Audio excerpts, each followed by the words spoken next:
Magandang araw sa lahat.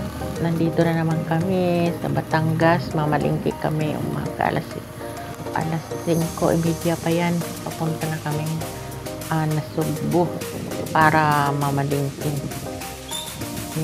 Ito nga, tumatakbo pa kami. Nakamotor lang kasi kami. Hindi motor, ano ba yung tawag nun? So, may iral na naman yung aking pagkabisaya. Tricycle. Ang tricycle na yan, ang nagmamay-ari yung caretaker.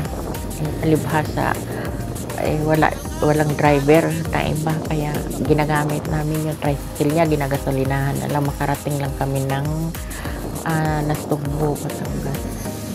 Nasugbu, Batangas daw. Sa may palengke kasi kami punta, kaya maaga kami. 5:30 in the morning. Kaya ito, patakbo-takbo lang.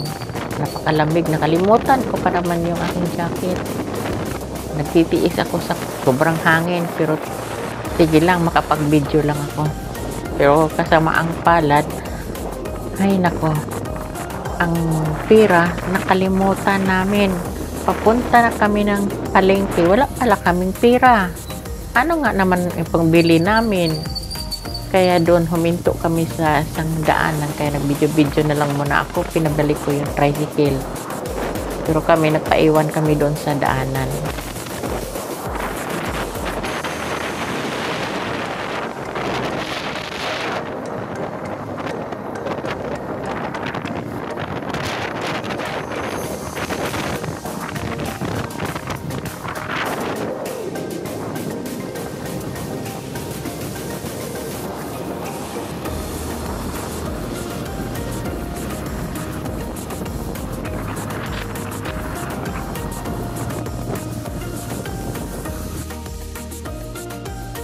Ayan, dito kami huminto habang naghihintay kami sa driver. Binalikan yung pera, nag-video ko. Ayan ang tinuro ko. Ang ganda yan. Parang napaka presko tingnan. Ang gandang lugar talaga. Tahimik, malamig, parang maaliwalas tingnan. Yung mga kabundukan na habang pinapanood ko, nag-video na lang kami habang kami naghihintay, kasi nga namamalingki kami na walang pera. Saan ka naman kukuhang mamalingki walang pera? Ano utangin namin? Agoy, ano ba yun?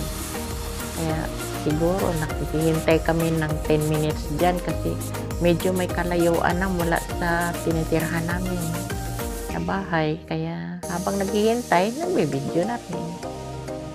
Kaya napakaganda. Parang mawawala yung mga problema mo baga. Diba? Lahat yan parang kabundukan, pero malinaw, tahimik. Ayan. Maya pa man ang dadating yung driver ng tricycle, kaya ayan, video na lang ang lola nyo dyan habang naghihintay. Maaga pa lang, kaya medyo madilim pa, sunrise. At tingnan niyo yung langit, wala pa, hindi pa lumabas si haring araw. Ayan, yan ang dinadaanan, as in bulubundukin, medyo hindi naman nakakatakot, kasanayan lang yan. Sanay naman din ako sa probinsya, kaya parang namimiss ko yung probinsya namin. Ganyan ang yan. Kung makikita nyo yung mga puno ng kahoy ngayon, napaka-green. Saan man ipaikot yung camera, gusto ko bagang tumira. Yan, kaya dumating na yung driver. Ayan, paalis na naman kami. Malamig ang panahon. Nanginginig ako habang nasa likod ako ng driver. Pwesto ko rin naman para makapag-video ako papuntang palengke. Ayan. Kasi medyo may kalayuan. Ang lang dyan, yung mahirap sa mga tricycle,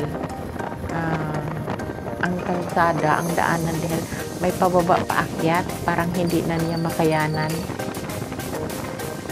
Kaya minsan bumababa na lang kami.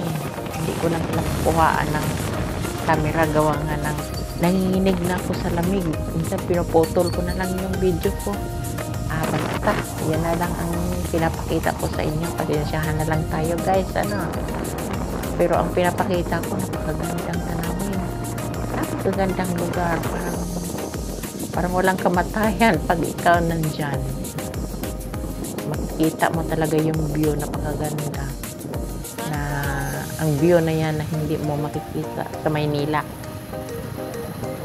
Kaya, ayan, parang road trip na rin yan guys. Pasensyahan mo na. Ayan, napakaganda, nakikita nyo. Habang tumatakbo yung tricycle, ako na may nanginginig sa sobrang lamig. Dahil mahangin, malamig ang panahon ngayon. Tsaka maaga pa kasi. Okay lang sana kung medyo tanghali-tanghali na. Kaso lang, pag tanghali na kami puntang palengke, may kalayuan, wala na kaming mabili na magandang isda kasi bibili kami ng isda at sugpo. Yan ang lulutuin namin pagdating. Kaya, pagkakataon na rin nagbi-video-video. Yes guys, see you sa susunod kong video. Thank you for watching.